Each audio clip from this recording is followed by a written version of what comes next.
Were you recording that? That video is going to look some pretty weird stuff because as soon as you started shooting, your phone goes woo. Yeah.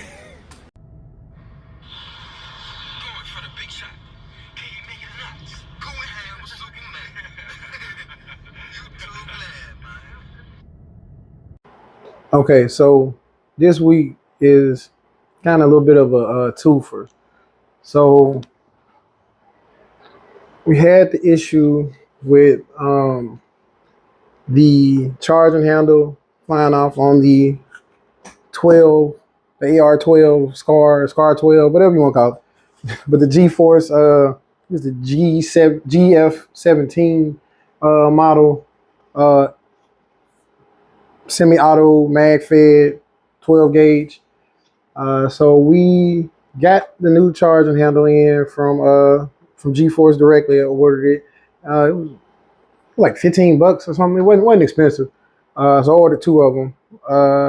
I actually put the other one on my Panzer BP12, and I kept the Panzer charging handle that I was using in place of that. I just kept that to the side now, so that's like my extra charging handle. But the new one came with like an extra notch on it that's got it more secure. I feel like it doesn't just pop in and out. Like you can get it out, but it's gonna take a lot more force, and I think this is gonna hold up a lot better. Also, I changed it because I did have it on this side. You know, if you watch our last couple videos with this one, with it being on the left hand side of the shotgun, I was kind of used to doing that C grip, and my thumb kept getting in the way of the charging handle. So I'm gonna try it on the right hand side, where I'm gonna have to do a cross charge or overcharge, or have to come to a port arms or some sort and charge it that way, and see how we go from there. But I feel like it'll save my thumb doing it this way. So yeah, because this is the position I want to be in, but I would revert to that just out of habit. So I decided to put it on the right hand side for the time being. So we're gonna see. Got that thing in there, ready to go. But I said it's a twofer because I am the unofficial king of drums. We may know this, we may not. So I've already done a video. Like one of my most highest viewed videos so far is on the unboxing of my defense port drum, my 20 round drum for semi-auto shotguns. Then I did the unboxing of this bad boy here, the Panzer 20 round drum for, again, mag fed, semi-auto, 12 gauges. So found out G-Force has one too. So we're gonna do the unboxing of the G-Force 20 round drum as well. I'm one of those weird people that keep boxes too. But yeah, I got all the boxes for my drums ready to go. But I keep the boxes. I don't keep the drums in the boxes. There's the Panzer one, open. It's an aluminum drum. It's open, skeletonized with it. For some reason, slugs are getting harder to find for me and a little expensive. So with this unboxing and first shots, it's gonna be 10 rounds. Because I'm gonna shoot all three drums just to get a good comparison. And this is the, which one is it? Oh, this is Defense Port 20 round drum here, and this one will be the G-Force. It's a polymer one similar to the Defense Port. Yeah, really similar to the Defense Port, but it's got a semi-skeletonized thing going on there.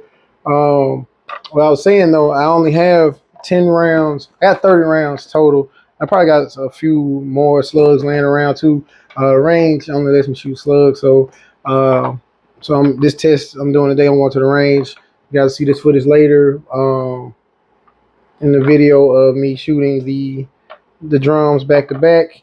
But it's going to be a 10-round test each drum. 10 rounds each drum, even though they all hold 20. They're all 20-round drums. The difference, these two, like I said, they're both like polymer, not frame, but polymer material on these. And you just simply crank to release the tension, and then you load your rounds in just one by one. Same on the defense port. That was the G-force one. Same on the defense port. You just crank to release the tension and load rounds in one by one. The Panzer is slightly different.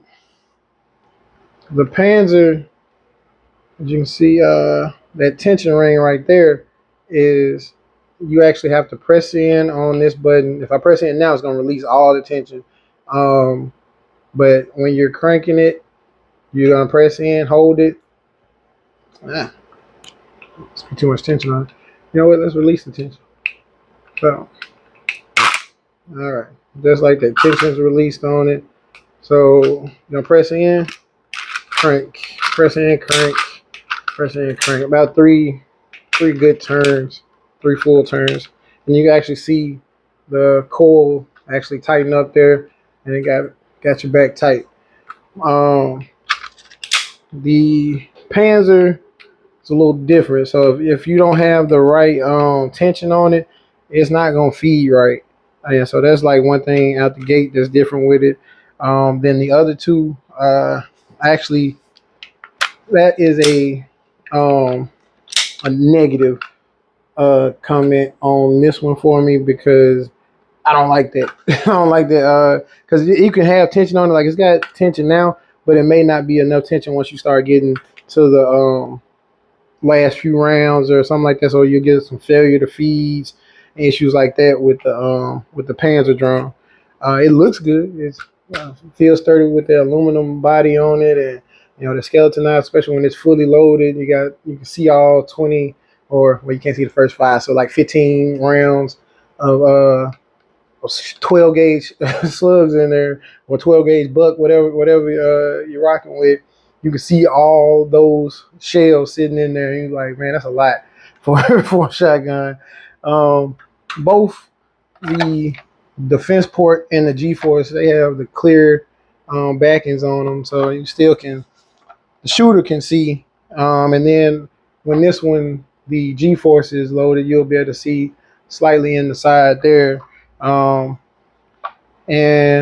again, depending on your purposes and your preferences, if you're going to be in a dusty, dirty environment, you probably will want the defense port that's fully enclosed to maybe keep the dirt and the dust out of your shells, which would end up in your shotgun. But if you're just ranging it, or you're in a not so dirty, bogged down environment, you might want to skeletonize, fully skeletonized or partially skeletonized drum in the G-force, or the fully skeletonized in the Panzer. So we got 3 20-round drums we're gonna take to the range. So let's get to it.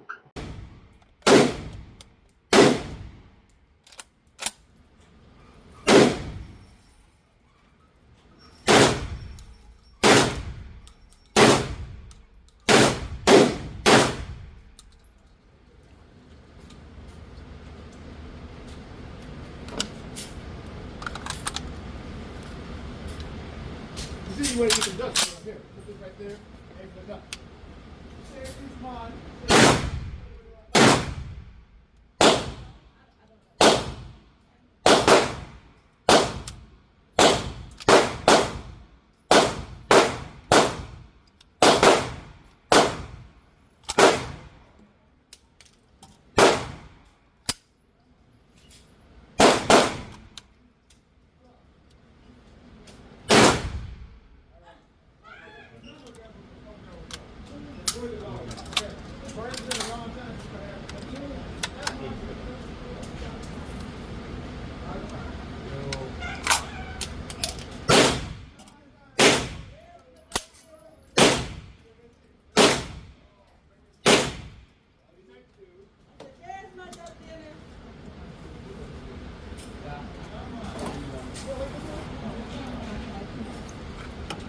It keeps hitting over here. It's really making it go out.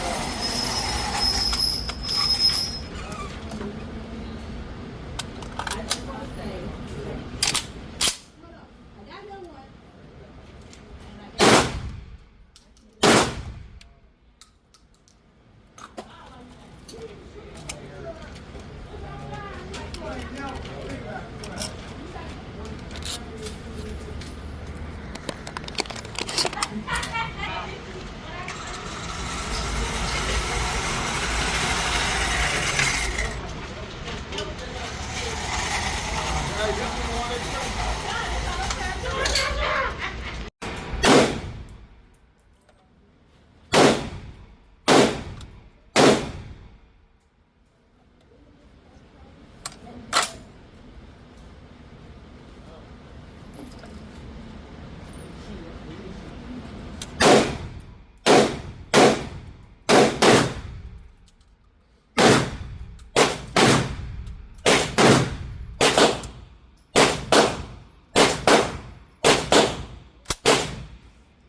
Were you recording that?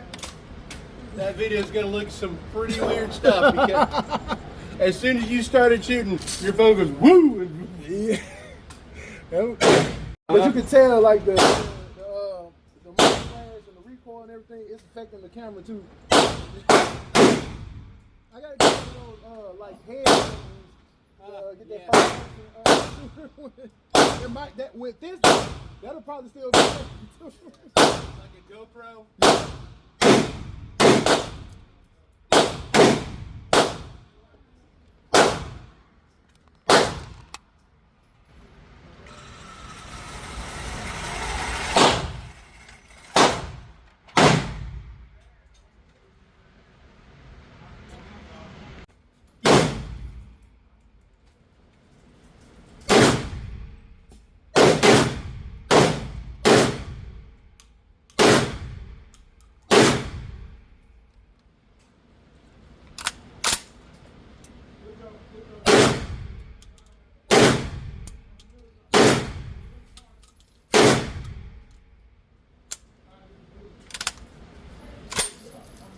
You ain't doing too much now. You want to know why? No, just dinner tonight. You want to know why?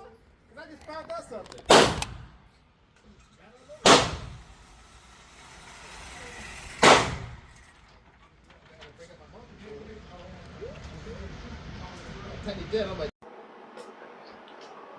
All right, so it was a pretty successful trip to the range. My charger handle stayed in place. I ran like 35, 40 rounds through this one, and then pulled out the other G-Force and ran quick 5 through there. Actually had a little trouble with with my other G-Force because I think those loads because it was like some borehead slugs I had in there. I think they were just like underpowered and like because they were ejecting, but they were getting stuck in the ejection port. If you pay close attention, so I think that was more of a low issue than rather a shotgun issue. All three drums kind of had a little hiccup where it caught on the boat carrier and just had to rack it and get that next round in there. But I say they still did pretty good. Anytime you got a mag, like a high capacity mag, especially with these large 12 gauge rounds, it's gonna be an issue. Like I got 100 round drums, I got 60 round drums, 50 rounds for pistols, stuff like that. So anytime you start putting that much tension on it, and you're gonna have issues like even probably like when I'm loading them, some might be in there wrong because I know one like had like a stovepipe in it, and so that might be an issue just me loading it and the tension that's on it, putting that many rounds through. Because once I went to the 5 round, or go 10 round, when they're all just single stack in there, they feed just fine. So my G-Force Scar 12 is definitely a win for me. I like it. I'm gonna stick with the cross, the over or cross charge on it because it saves my hand. I didn't have any issues doing it that way. So just in case I accidentally, go back to that old grip, the C grip there, I don't have to worry about my thumb getting knocked off. So we're gonna keep it like that. But I appreciate everybody for watching, subscribing, sharing. Just keep doing what you're doing. I really do appreciate it. I'm out though.